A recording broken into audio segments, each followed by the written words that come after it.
We are on YouTube as we're getting ready for a Thirsty Thursday coming up on the show.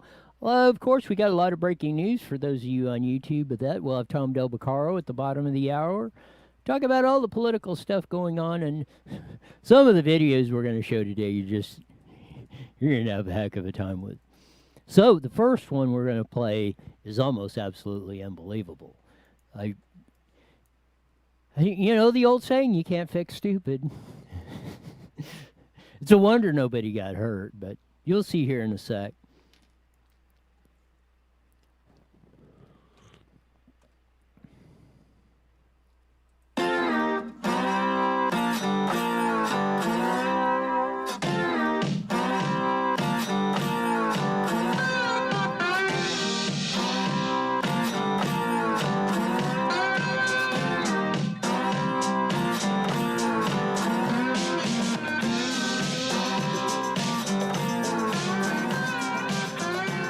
There's that funky slide guitar music that comes on every Monday through Friday on Newswire, both on Facebook and YouTube. Jam-packed day today on that. Tom Del Beccaro will be joining us at the bottom of the hour to give his insights and all the craziness that's going on. We might even get into the hair hypocrite, Nancy Pelosi, and all other things going on like that.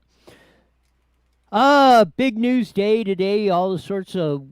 Bill Barr, the U.S. Attorney General, had a few neat things with goings on with Wolf Blitzer. And, we talk a lot about the dominant media going on across and how they use misinformation. And I got a chuckle off of this one time. Well, no, let's see, where's the Biden clip? We'll do the Biden clip first. Joe Biden, maybe Joe Biden has, I was giving him credit when he was vice president. Maybe he was showing signs of this, because this is back in 2011, back in the day, Joe Biden was being interviewed in a California show or something about this on that. And there is no better reason. I understand now why our esteemed president, Donald J. Trump, calls him Sleepy Joe. So let's go ahead and roll the tape of what's going on from the, I guess it's New York. There he is. Wake up, wake up. This is your wake-up call. Okay, I'll tell you what. We are going, he's meditating, he's taking a little nap. That was pretty good. And I mean, now and this is what we go across the board on this. The fact checkers are out there saying, "Oh, this was 2011, and it was, it may not be, not true, but it's, it may not be in the right context to this and yada yada yada." If that was Donald Trump, you would be hearing that on practically every media outlet on a 24/365 loop. Am I wrong, Jesse? You're not wrong. I know I'm not wrong on that. This would have been broadcast to the hills. They would have said, back in 2011, a scant 9 years ago, look at Trump. He's out of his mind. He can't even stay awake for a television interview. And even so, when you are, and I know this, when you're getting ready or you're on lights on camera, I mean, you're on. You don't, because you never know a lot of this time, or if they're giving you a minute or two or 5 or 10. But, you're prepping, you might be doing something, but you don't want to be sitting there snoozing that, and then they come on and say, hey, you got to go start, somebody asks you a question about something, especially at that time when you're vice president of the United States, and, what did you want? While he's sleeping or appears to be nodding off back then. So maybe Joe Biden was a little bit out of his tree back when he was vice president, and that certainly hasn't gotten any better with all the gaffes and stuff that's going on all across the board. This one is almost unbelievable. Of that white BLM rioters blocking gas station, accused man of trying to kill them with his Ford F-250 truck.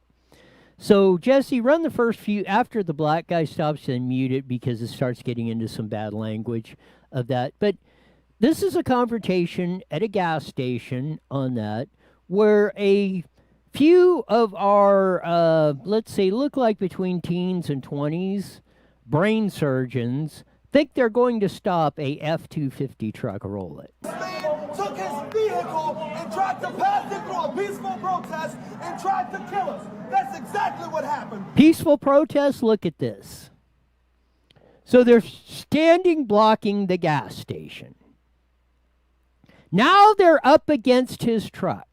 And the reason we have the audio muted is because, especially as we talked about a little bit yesterday, all these nice looking young ladies there are using the F word up and down, and you can see the guy yelling and pointing his fist at that. But the girls there are frequently giving him the F word and stuff. And then look at this, the intelligence of this. They are trying to stop a guy in an F-250 Ford crew cab, probably diesel pickup of this, which probably weighs close to 5,500, 6,000 pounds of that. Now there's a jackass on there trying to jump up and down on the back of the truck. Now that he gets out, he's getting ready to get some gas, and now they're all over him. I mean, they're in his grill doing that. He threatened to kill them. No, they were blocking his forward progress, jumping on his vehicle, pushing on it. This guy's coming in to try and get gas to do whatever he wants to do of that, and I don't, it appears to be. And these Klondikes, here's the guy again that you've seen at the front, is saying they tried to kill him. No, the way I see it, from my eyeballs of this video, from the evidence we have, is you clowns were lucky that you didn't get run over, and they were, and you didn't have, you weren't planning for a whole bunch of funerals, of colluding your own. If you were in there, the guy that's mouthing off on there wasn't in there. I mean, the amount of stupidity it takes to stand in front of a F-250 Ford with the motor running and a driver at the wheel, and you were thinking, and they're trying to push it back, or like they're going to stop this. I mean, I don't care who you think you are or how bad you think you are. You ain't stopping no F-250 Ford. If he'd have punched the throttle, like I said, there'd have been dead bodies laying all over the place on there. And it's always a gray area that time of when you're under a threat. But we've seen him before. We've seen him assault the highway patrol cop car like that. And he just gassed it up and shed the guy off, and there he is, blam, in the middle of the street. And we've seen others.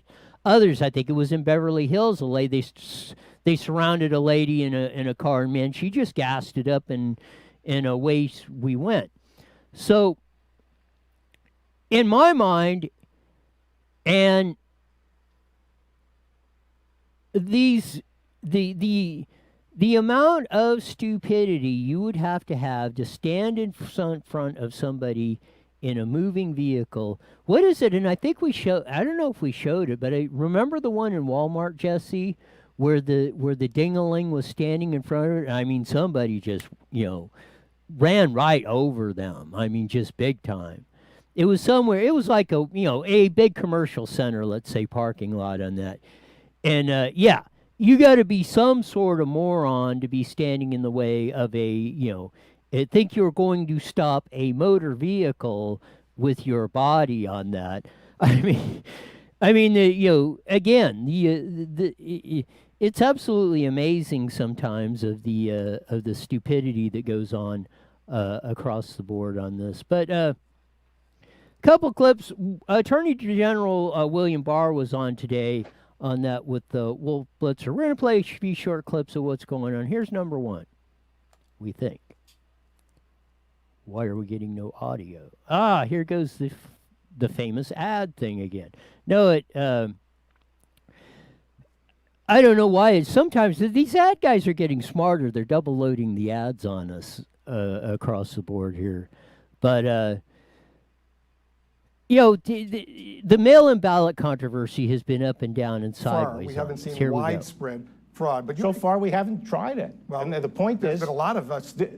There are several states that only have mail-in voting, including a Republican well, state this like is Utah. playing with fire. This is playing with fire. We're a very closely divided country here.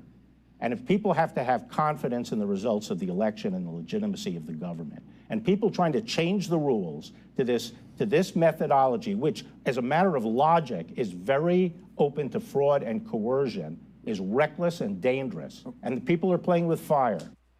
Got to agree with William Barr on this one for that. I mean, they're just, in California, they're just mailing ballots in. As Trump said, it's much different than if you ask for absentee ballot. If you ask for an absentee ballot, they give you, they just throw it out. They take you off the poll voting deal. You have the absentee ballot. If you show up at the polls, they're going to say, no, you have an absentee ballot. If you want to turn that in, fine. How are they going to tell if you show up, if they mailed you a ballot, you show up at the polls and vote again?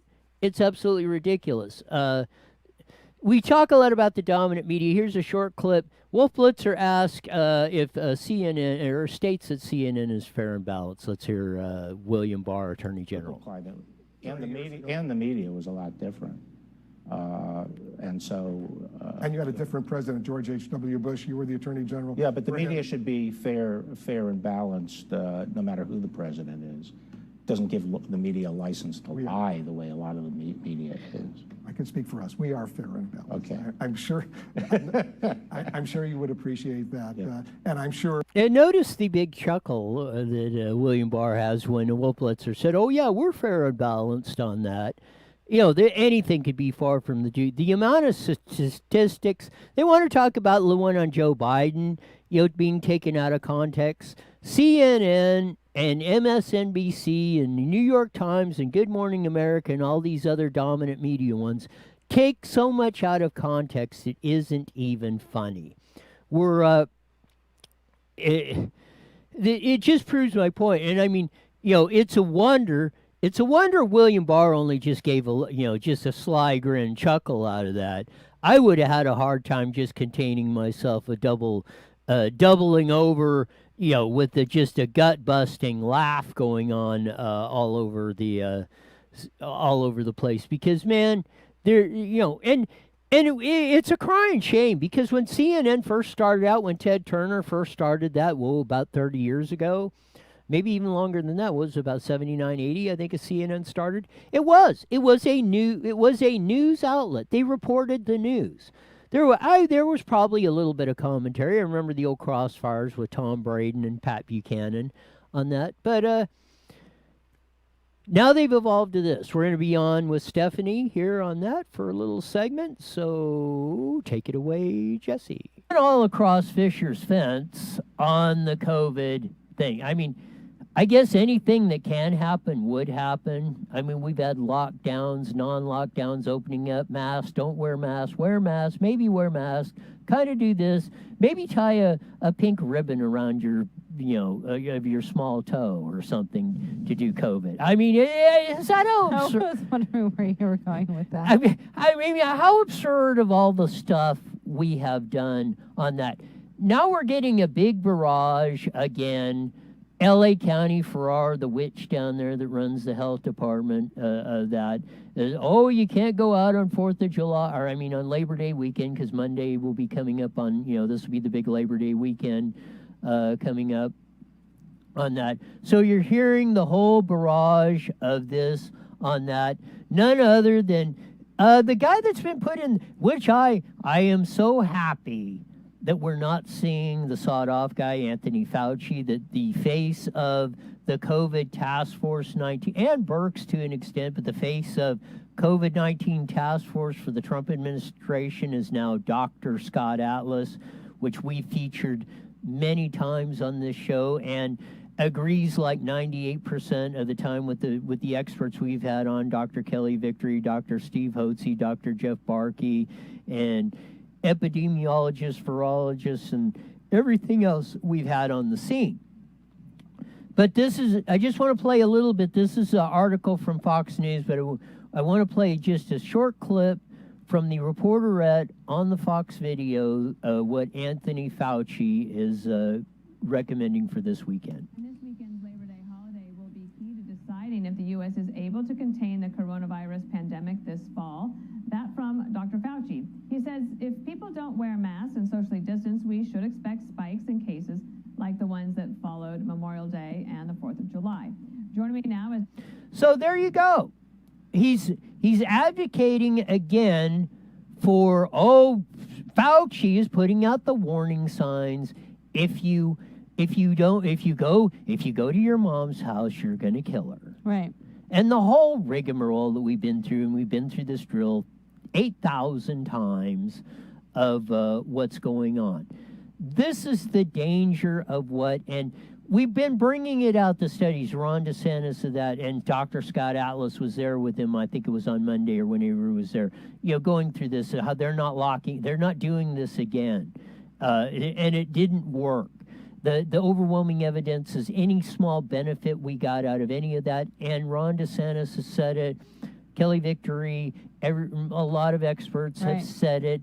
You were never stopping the amount of cases or whatever. You might have slowed the spread of it slightly of that, but you were never, none of this has proven to work. As we've said, we pointed out the issue of Peru. Had military lockdowns, the strictest lockdowns in the world. Really? They have the highest per capita death rate.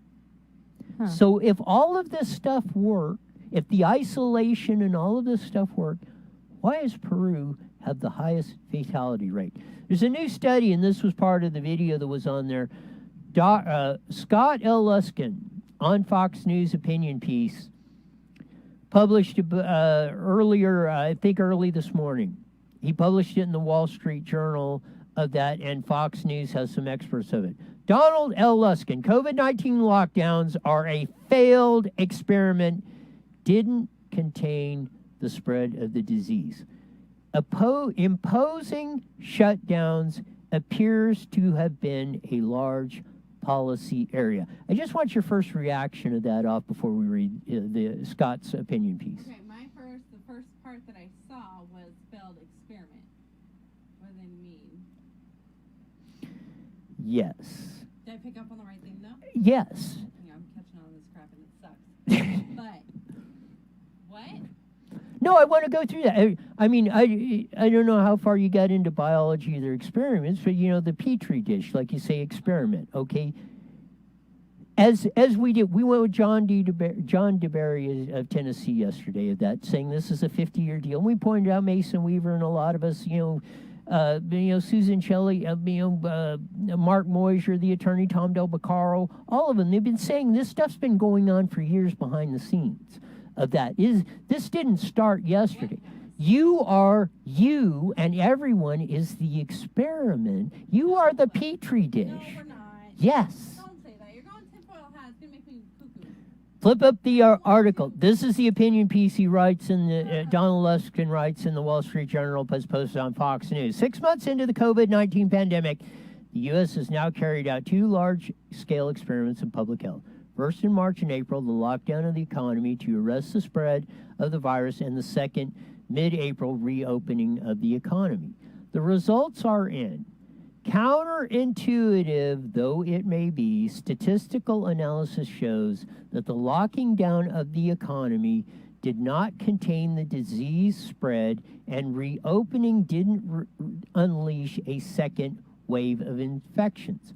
Considering that the lockdowns are economically costly and create well-documented long-term health consequences beyond COVID, imposing them appears to have been a large policy area. At the beginning, when little was known, officials acted in ways they thought prudent. But now evidence proves that the lockdowns were expensive treatment with serious side effects and no benefits to society. Trend Macro, my analytics firm, tallied the cumulative number of reported cases of COVID-19 in each state and the District of Columbia as a percentage of population based on the data from state and local health departments aggravated by the COVID tracking project. Your thoughts? I don't like that. I don't want to think it's a conspiracy, though. Oh my God, Even we're if the it's not freaking Petri dish. even if it's not a conspiracy, let's even take that. You've even said it. When this first came out, 2 weeks, maybe 4 at the most. I've always backed. Let's see what happens. I mean, that'd be great if it slowed the spread and it was gone and everybody's back to birds chirping and life going on. I probably would. I've said I probably wouldn't have done it, but I could see the justification. Okay, this is a new thing. We don't know what's going on. Right. We're gonna try a couple weeks, and that was what was said. A couple weeks. Definitely. We got to shut things down because and they didn't make it scary as hell. So I was like, okay, yes, stay inside, kids. So, but to further expand on the conspiracy theory point that you brought up, then why did it expand? Here we are 6 months later. See, but I think that people are money hungry. I think they're trying to weed out the weak links, health-wise and economic-wise. Power hungry. Further quoting from the Luskin opinion piece.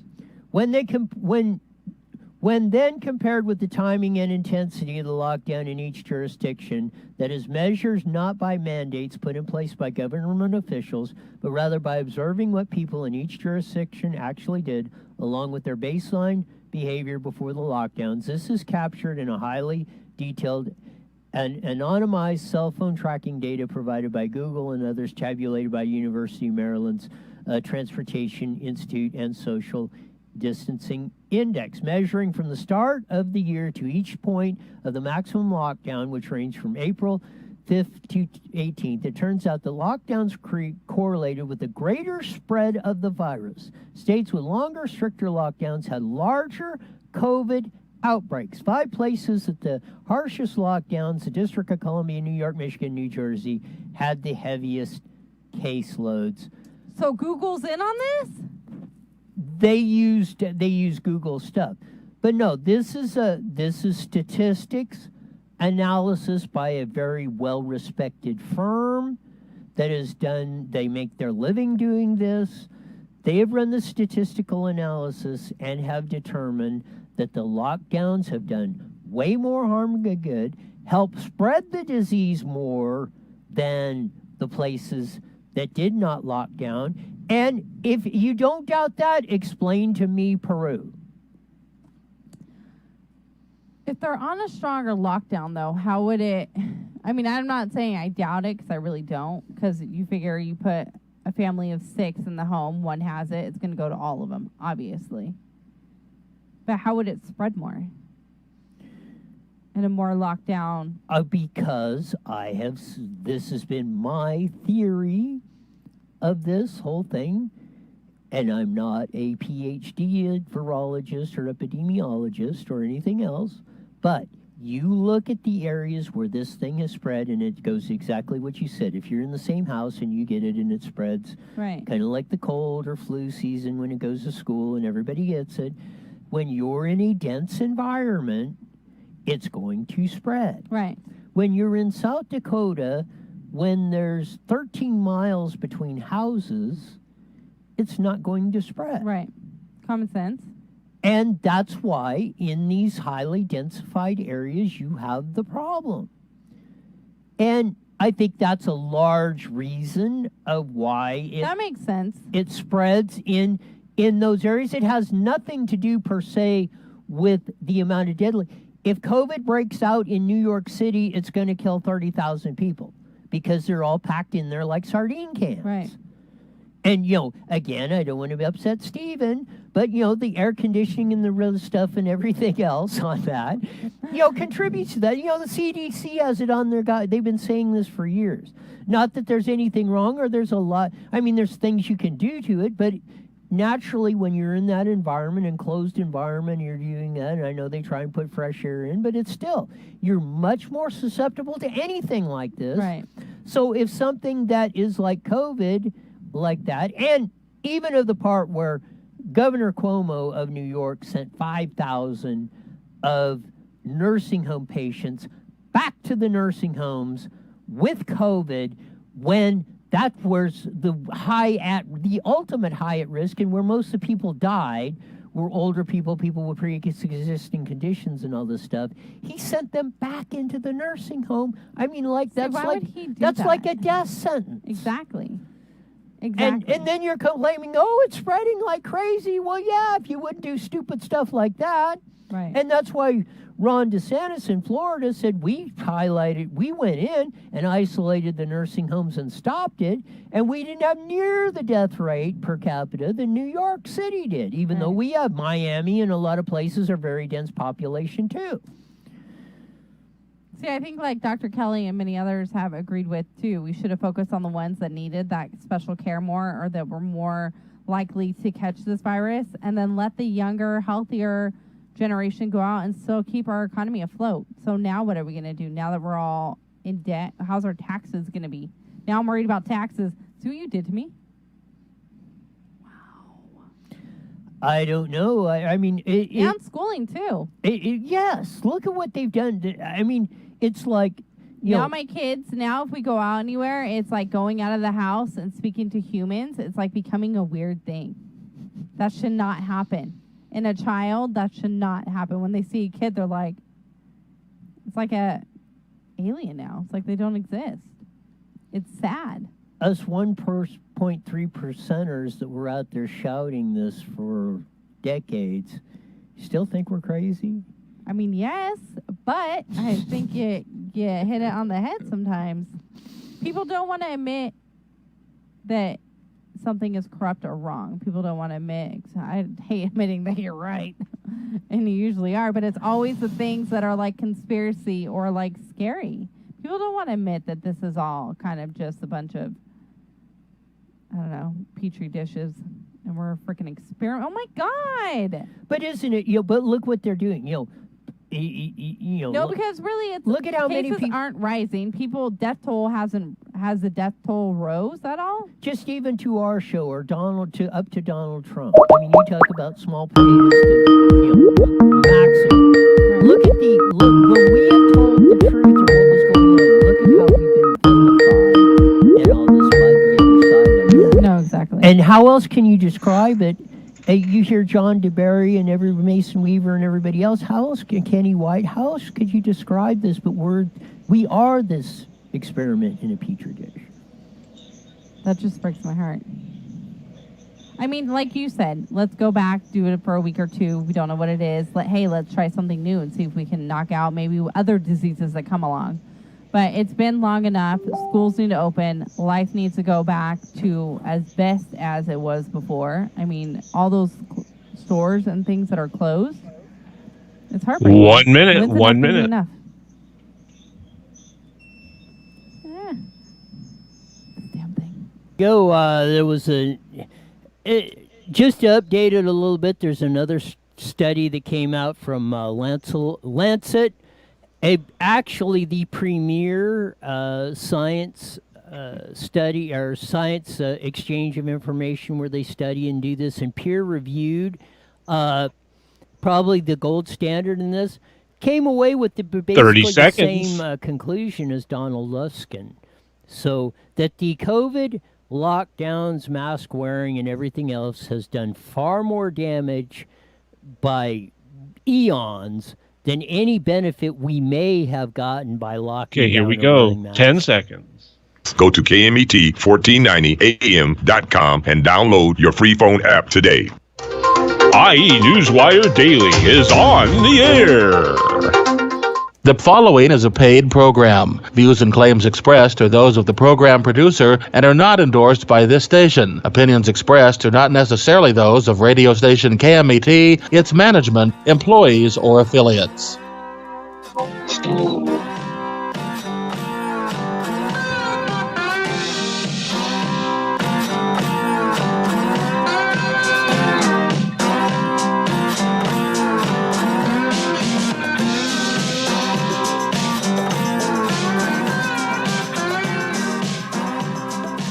There's that funky slide guitar music that comes on every Monday through Friday live at 5 on the Mighty Met KMET 1490 as we broadcast all over the airways. We had a couple of videos, one incredible video that we start. Well, the Sleepy Joe Biden, and it even goes back farther than you think Trump with that moniker. Back to 2011, you can see, and when he was vice president, maybe he had this condition that he's had a long time ago on this deal. The brain surgeon little Antifa supporters that thought they were going to stand in front of an F-250 Ford and block it from going in the gas station, on that. No, it was absolutely incredible. You should go back and watch the video on that. And stupid on patrol is nothing more than you can see on that. We touched on William Barr and his big chuckle when Wolf Blitzer said, "Yeah, oh, we at CNN are fair and balanced." I think William Barr really contained himself with a sly chuckle, because I'd have doubled over, been laughing. You'd probably had to pick me off the floor if he'd have said that. But we're going to get to our special guest. We've had him a long time. He's very highly accredited, not only on the political scene, was a head of the California Republican Party, big-time power attorney, all sorts of that. But most of all, he's mostly right on the stuff. And one little vignette, and we had Mason Weaver on Tuesday. These two guys, Mason Weaver's book, Leave the Plantation, which came about 10 years ago, and Tom Del Beccaro's book, The Divided Era. Those two things are becoming so prophetic here in 2020. It's absolutely, it will blow your mind if you read both of these books of how these guys seem. Tom Del Beccaro, are you psychic? No, but if you study history for 4 decades, certain things become obvious over time. One of which is the bigger government grows, the more fighting there is. That's the basic concept behind the divided era. But also now we're getting into this period where one of the parties is, the Liberal Party, is being strangled by its socialist element, and that's not going to go anywhere soon. There's no satisfying AOC until, of course, socialism occurs, until there are no rich.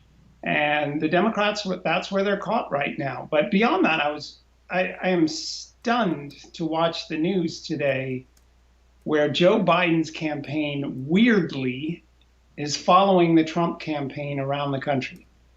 I've never seen a more follower mentality in my life than showing up to Wisconsin after the president shows up, and then showing up to Pennsylvania after the president shows up. I get you got to go to those places, but I don't see how you sit there and follow the guy you're supposed to be leading.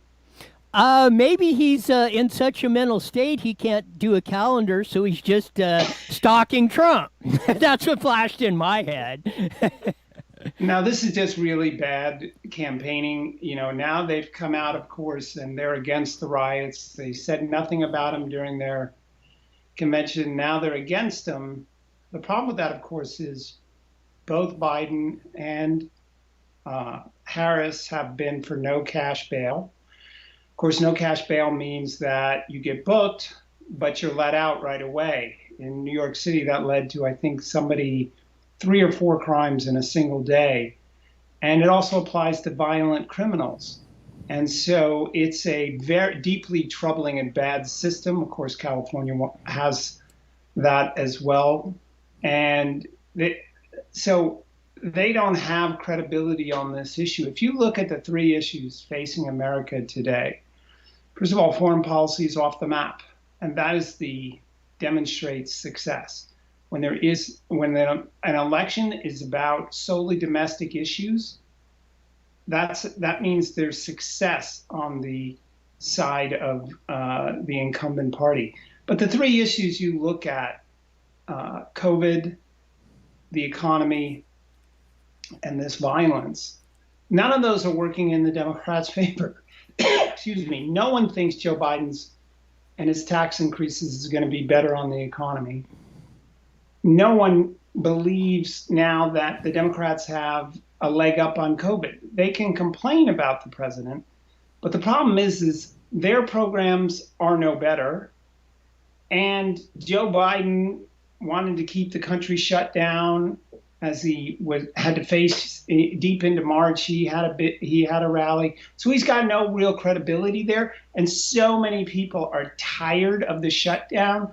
And Nancy Pelosi just made herself a poster child for what's wrong with the policy. So the Democrats are behind on that issue, and on the violence issue, again, they're behind.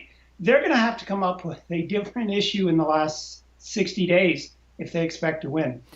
Yeah, you must have been reading my mind, because that's what I was going to bring up, was the hair hypocrite, Nancy Pelosi, on that. I mean, I was talking with my dad this morning, and we were saying you know, these elections, they usually always turn on one or two issues.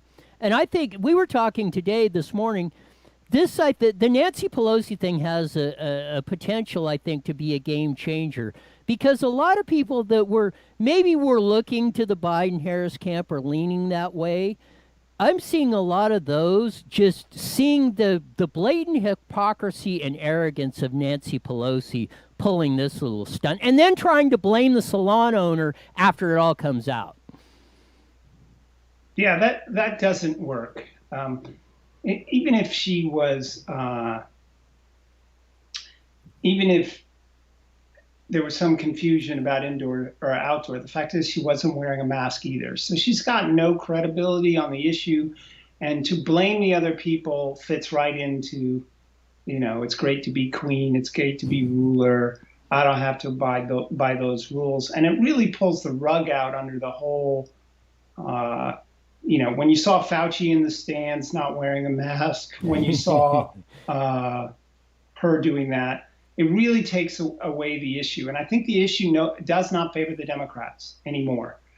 And they're the party of the shutdown. Trump wants to get the economy going.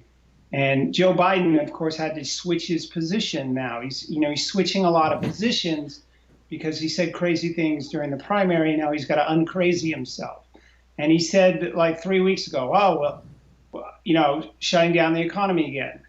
Now he softens that up and, you know, gives qualifications. He was 100% against fracking. Now he's only against fracking on public lands, as if that is some significant difference. Either you're against it because you claim it's the devil of a policy and contributing to global warming in his mind, or you don't. So because he's having to tack back on all these issues, it doesn't look good. Look, I'm convinced that Trump is ahead, and when these debates come into play, Joe Biden's not going to look very good, and I think Trump's going to win. I kind of do that, and this might be a little bit inside politics and stuff, and I know you follow this as well as anybody, but it's the point. And you know, you've been through many of these campaigns, either as a candidate or working them. And when you're explaining stuff and having to backtrack and stuff in that, as Joe Biden and now Nancy Pelosi have to do, and the spotlight is showing you very negatively, man. And I've actually got a little bit better feeling here in the last week of this, where I had kind of a sinking feeling, you know, the past month or two of this stuff. I've actually started to see, like maybe you have or you're explaining now, I'm seeing this starting to turn back in Trump's direction. Well, yeah, and in politics, if you're explaining, you're losing. Yeah. And look, I've never believed the polls. Most of those polls showed Republican turnout at 24%. And that's never happened in history. It's not going to happen this time around, especially when you see polling with Trump doing well among independents and minorities. He wouldn't be doing well in those groups if he was doing really poorly among Republicans. And so the enthusiasm's there. Biden, again, no rallies, because who's going to show up to a Biden rally? I think at the end of the day, this is going to go from a discussion of right now where the Democrats want you to believe they can win the Senate to a discussion of whether they'll hold the House come November 3rd. Yes, and that was one thing me and my dad discussed today, and I said the Nancy Pelosi thing nationally, I think, has a real chance that, I think even a better chance that the Republicans can take the House this year over that. Man, if people see we know we can, it's almost impossible to vote her out of her district. But if you get 218 plus Republicans, you can vote her out as Speaker of the House, which is a really powerful institution. Yeah. Excuse me, dry throat. Yeah, she's compromised the Democrats so badly by doing this. She took any momentum away. And look, now we're getting to the point where what's the Democrat alternative to anything? And they don't really have one. And so if I was advising the president, I would tell him just talk right past Biden. Talk about why their policies, what they're going to do in a second term, how they're going to achieve things, and let Joe Biden follow them around the country.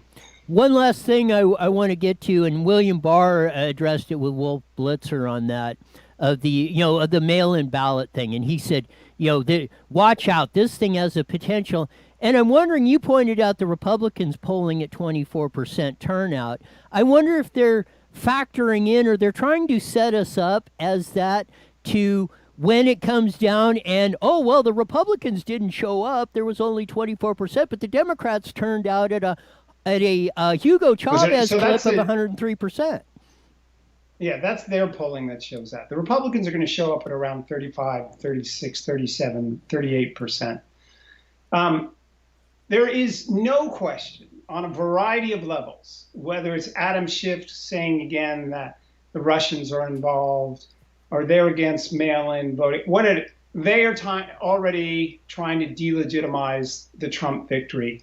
You heard them come out and say that, well, it may look like a landslide on election day, but wait for the mail-in ballots, as if that's not a frightening precursor to wait and see how many of those we're able to turn in. So they're going to do whatever they can to delegitimize Trump's reelection and try and hold on to the House and then investigate him for 3 more years. That's all they're going to do. So prediction time. How big is the Electoral College victory going to be? How many Senate seats do the Republicans pick up? And the big question is, do the Republicans take over the House? I say right now, it's certainly 50-50 that they take the House. After the debates, I'll probably move that up to 53, 54%. Senate's not going anywhere. The Electoral College is interesting. It's a 30-point swing depending on what Michigan does. It's a 48-point swing, I think, depending on what Pennsylvania does. So I tend not to focus. There's no such thing as an electoral college landslide unless you're Ronald Reagan in my mind. But I think the reality is that the debates are going to make this a pretty secure election.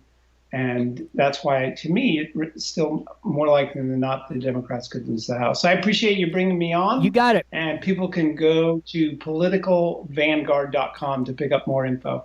I'll talk to you soon, all right? You got it. We'll do it again real soon. Thanks, Tom, for being on. All right. The great Tom Del Beccaro on there on that. And I really meant it. The 2 books, and they were written about 10 years ago in around 2010, I think. Mason Weaver's Leave the Plantation and Tom Del Beccaro's, the Divided Area. I mean, those 2 books were are so spot on, and we're living this stuff today. And I agree with the biggest fear I have is this whole mail-in ballot thing. And William Barr, our Attorney General, is usually a very, he's a very appreciate that presidents are different. He's a very, very subdued. Let's say very trim and proper. Doesn't get very excited. But when he jumped up there on that and said on the deal, you don't have to, when talking about the mail-in ballot, and said this has a potential to be a big disaster. I mean, and to see William Barr get animated like that was, that really caught my attention because, he's a guy that just, in most cases just doesn't do that. And, again, that was that. Let me see if I can. Find that again. That we're just going to run the clip again. A And little the bit. media was a lot different. And so. And you had a different president, George H.W. Bush. You were the Attorney General. Yeah, but the for media him. should be. Do you want to stay on as the Attorney General? Oh, that's the That'd be one that there's on the presumptuous for me to stage. say That wasn't anything the one I on was my looking point for, of view. but and that was me doing that, so I take responsibility for it. But the part of it that goes on that, it's absolutely incredulous of what when, and like I say, when he jumped in on that, it really, really, really, really, really caught my attention. If Trump was doing that, you'd say that's just Donald Trump. That's, he's full of hyperbole, spunk and pizzazz and all that showmanship and all that. But to see William Barr concerned about it the way he was, that really, really, really, really, really, really caught my attention on that. This is on the Blaze, Glenn Beck's site on that. Here's another one of the, I have a saying, Royism 101. Most people think they're really badass. Very few are.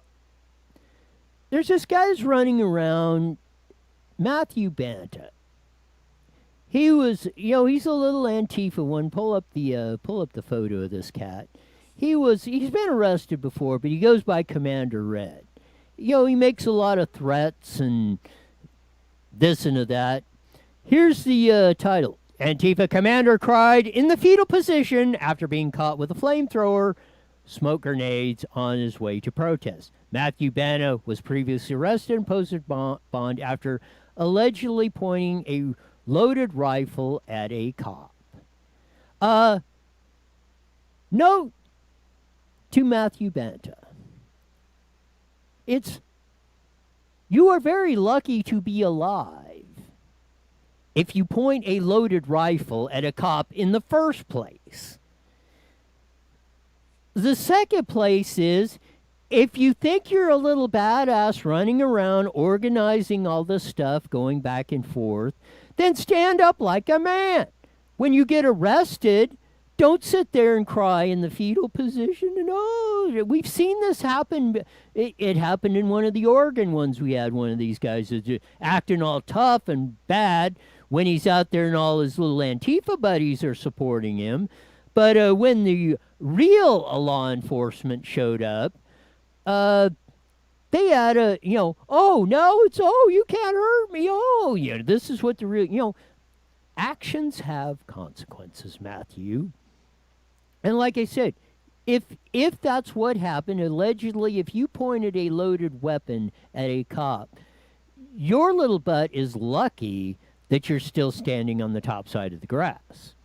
Anyway, flip up the deal. Here's some more on the column. A Wisconsin man was caught with a flamethrower, smoke grenades, and fireworks while headed to a protest in Green Bay over the weekend, WBay TV reported. Matthew Banta, 23, is charged with obstructing an officer on 2 counts of felony bail jumping.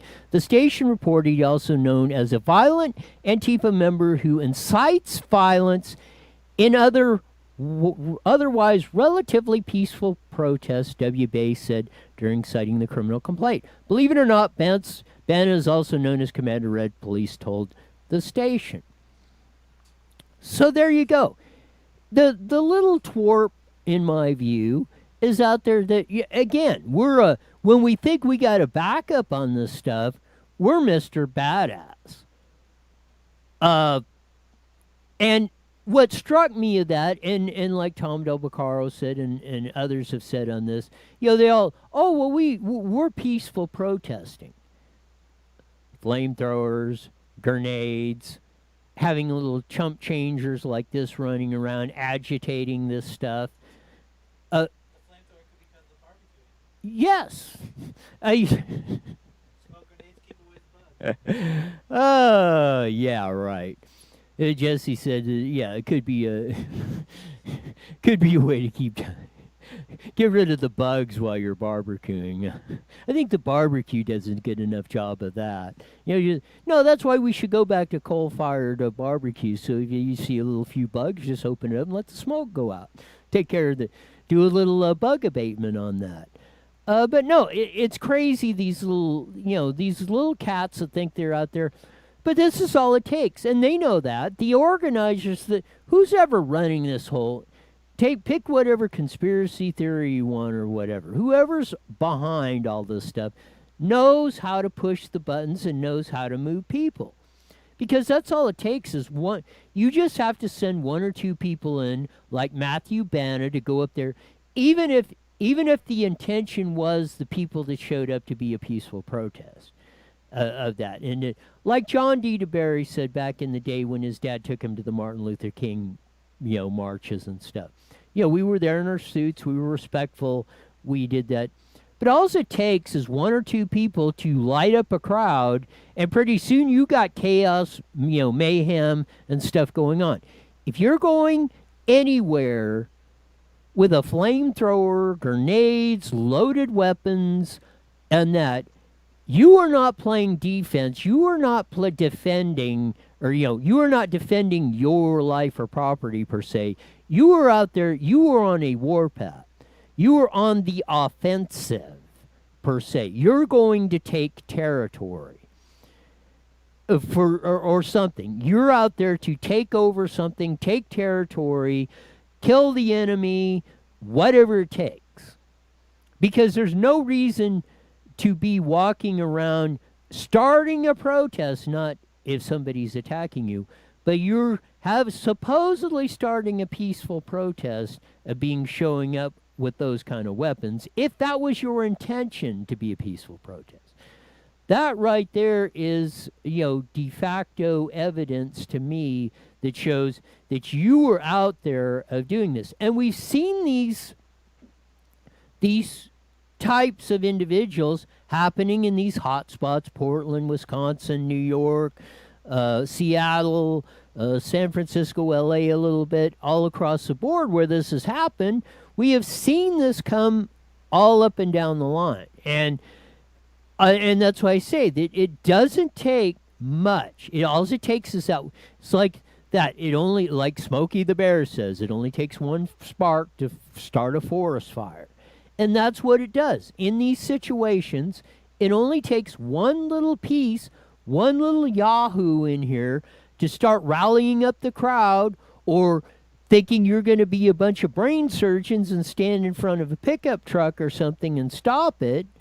Of that, when you put people in a position, and I gotta commend the guy that was in the Ford truck. I mean, for keeping his cool. He slowly backed him out of the way and finally got to the gas pump and got out and fueling up a diesel pump or whatever he had, and it looked like a diesel, but it could have been gas. Filling up his truck, and there's still, 7, 8, 10 of them around there, F-wording him and this and that. You don't block. A peaceful protest is not blocking somebody who has to go to work or doing commerce or something, going into a gas station and filling up their unit and, being merry, pay the man for the gas and be merrily on your way. That is that is a whole deal. But again, like Matthew Banna, stand up like a man and take the consequences. You get busted by the cops, you get done doing illegal stuff. Again, you crying in the fetal position when it hits the fan and you're facing the consequences of your actions just shows what kind of individual you are. And to me, I have no respect for those types. I would have more respect for him if he stood up and said, yes, I did it, and I'm willing to take the consequences for it. At least I could say he believed in his cause. Whether I agreed with what he was doing or not, I could say, at least he has convictions for what he was doing. When you back up and back off like that, that tells me you don't, you're just out there for the fame, glory, or whatever you think you're doing, or however much you're getting paid or not paid for this kind of stuff, to be a paid agitator on this. And when we get Mason Weaver back on, we'll have, because he was, formerly in the 60s and 70s, was part of the Black Panther movement, which was a radical black organization that was into violence and stuff like that. The kind of groups John Barry denounced back then when that. And he can, I'm sure Mason Weaver can fill you in on the tactics that were used of this that we're seeing, replaying 50 years later. So that's why I say that both of those guys, Tom Del Beccaro and Mason Weaver, their books, Leave the Plantation and The Divided Area, that were written 10 years ago, it's amazing how prophetic they are today. We're going to wind her up tomorrow, starting live at 5 on IE Newswire, on Facebook and YouTube, and 5:30 on the Mighty Met KMT 1490. On a Fast Friday, Stephanie will be in, and we'll bring, and as with everything, there's no shortage of news coming on. So until then, see ya.